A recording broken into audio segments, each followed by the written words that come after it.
For more on this, let's bring in our big money co-host, Taylor Riggs. Steve Moore, committed to Unleash Prosperity and host of More Money on WABC Radio. And North Dakota Senator Kevin Cramer, a longtime stock market expert. Thanks to all of you for coming back on. We appreciate it. Let me talk to the person in the building who probably understands the market best, and that is the great Taylor Riggs. Taylor, by the way, I don't think we're going to have a rate cut this year. That's just my view, but I think the markets are still pricing it wrong. But what's interesting is open market rates. The bond is up to, the 10-year is up to 440. Yes. That's a lot. And then you've got commodities booming, CRB, gold booming, oil, West Texas 85, but Brent almost $90. So you've got inflationary signs flirting around. What do you make of it? And a decent economy as well. And I love the report from Jerry when she talks about the cross asset, the yield story, because usually when you have an equity market sell off, you think flight to quality, flight to safe havens, buy treasuries, bond yields fall. But today was the exact opposite. Yields are rising because it is all about those rate cuts. Or maybe not rate cuts like we've been talking about. So the Fed's Loretta Mester came out and she said a huge risk, of course, is cutting rates too soon because it could restoke some of those big inflationary measures that are underway that you hinted at. So I still think inflation's a big issue. Kevin Warsh said it rather well on the show last week. Too much Fed yapping. Okay. Do we need Ms. Mester to tell us, A, what the futures market's saying? The futures market, by the way, has been wrong for the last 600 years on this subject, if not others. I mean, it is what it is. B, we don't want to act too soon. But C, there's three rates. Really? Was there any value added from what she said? I don't know if she said it on CNBC today or wherever she said it. Really? So Jay Powell was asked this question on Friday, and it was Good Friday, and the markets were closed. They said, are you too transparent?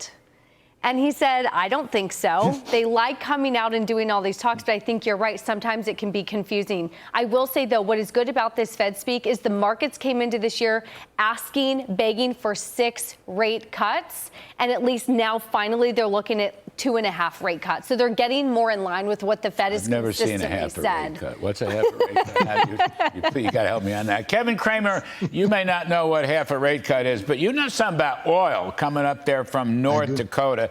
We're seeing a pretty big rally, the best since December, I think, or even further back, October. West Texas, yes. Brent crude, yes. What do you make of that? What's going on here? Well, what's happening, it gets to the point of what's making this inflation so sticky. Energy prices, high energy prices will add to the inflation of everything we grow, produce, manufacture, move from one place to another place, whether you're receiving it or whether you're sending it to another market. And what's happening is this is the direct result of bad public policy. The Federal Reserve cannot fix bad energy policy. So you're seeing a growing demand around the world. You're seeing a shrinking supply, even though the United States, by the way, as you probably noticed, had a record production month. But Larry, at that, it's still probably 2, 3, 4 million below what it should be or what it could be, which would bring prices down by increasing the supply, meeting the global market demand. But that wouldn't fit into the everybody should have an electric vehicle in their garage routine that this administration stuck with. So it'll always be confusing as long as this guy's the president. Steve Moore, you got an electric vehicle in your garage?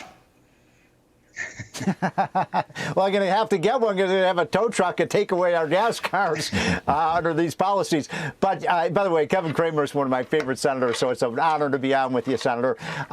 Look, I just don't see any signs of falling inflation right now, Larry. I mean, you went through, gold prices up, oil prices up, commodity prices are up, Bitcoin is up. I mean, all the alternatives to the dollar are showing rises in value. So I just do not see a case for falling inflation. I wish I did, but I think we're looking at 4 to 5% inflation now, at least for the rest of the year, and that may be too low. I mean, my gosh, look at what happened to the CRB index just in the last 24 hours. It went up substantially. When you have higher commodity prices, Kevin Cramer is right. That means that's going to filter right into consumer prices. So somebody show me the case for lower inflation. Where is it, Larry? Well, the question is going to be, gentlemen, I'll stay with you just for a moment and come back to Taylor. Senator Cramer, for example, I would argue with the oil prices going up and commodity going up and interest rates going up, et cetera, any rate cutting by the Fed will be perceived as a deliberate intent to juice the economy to re-elect Joe Biden.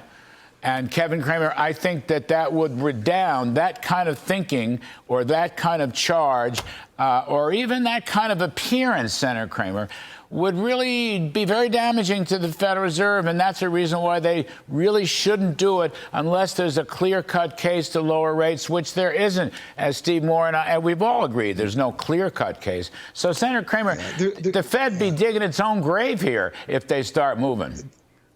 The Fed's objectivity is already under some scrutiny for good reasons. There's been a lot of questions about just, how independent the Fed really is. And remember, Fed chairmen are always a little different just before they're reappointed than after they've been reappointed. And I have to say, all in all, I think Jay Powell's done a pretty good job of trying to create this soft landing. I just think he's going to come up short. But you're exactly right. The worst outcome for the Federal Reserve would be to be perceived, because that perception can become reality, as tilting the scales in favor of one side or the other in this next election. So that's going to, that's an additional factor in for their consideration.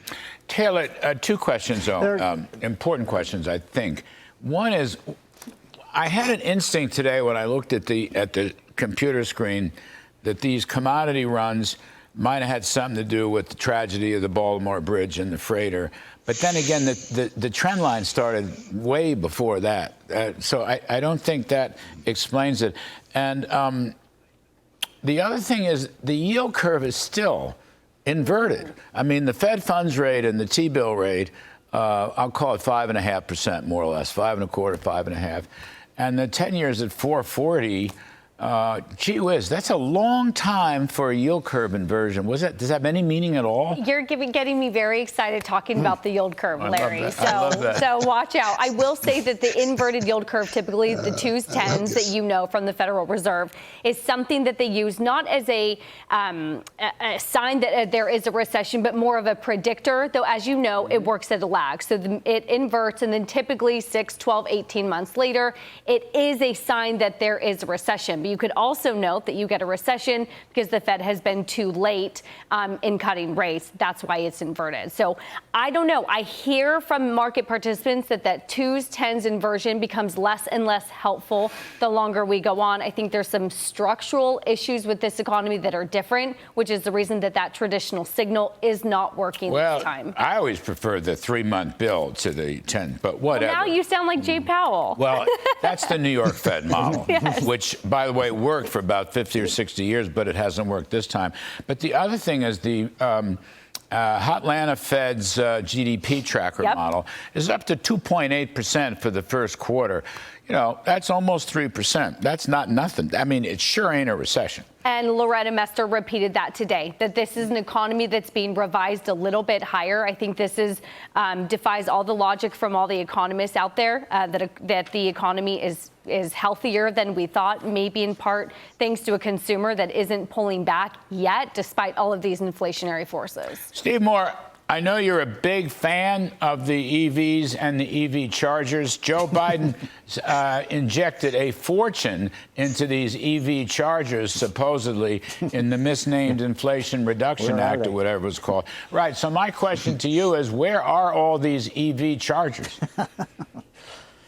Yeah, I think they've built a couple of dozen of them with several $1 billion. And this is the question everybody in Washington: what happened to all that money? Where are the EV chargers? You joke with me about whether I bought my EV yet. It's very, the fascinating thing that's going on in the auto industry right now is nobody's buying EVs, Larry, despite the fact they're just showering this industry with money, and they're showering, they're saying you got to buy these things. And it's almost the more that Biden pushes them on consumers, the more people are saying, give me my old-fashioned gas car. It's pretty amazing that we have, oil demand around the world as high as it's ever been at a time when all that Biden has been talking about for the last 3 years is, we've got to stop, fossil fuel use. One other point, we've had this whole discussion on this show and so many shows about whether the Fed will raise interest rates or not. The single most important thing Washington can do right now to help this economy.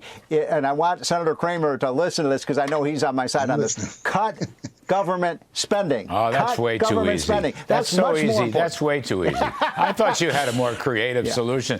Senator Cramer, Steve Moore was talking. I think Biden is now, each charger's got $1 billion. Cost us $1 billion.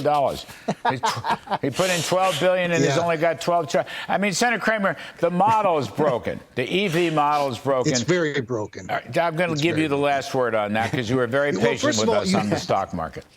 No, this has been great, by the way. I'd rather do this than just about anything. The model is broken because even with big subsidies, only rich people can buy an electric vehicle. Yeah. And that's not very many people. And they don't work with a hoot in places like North Dakota.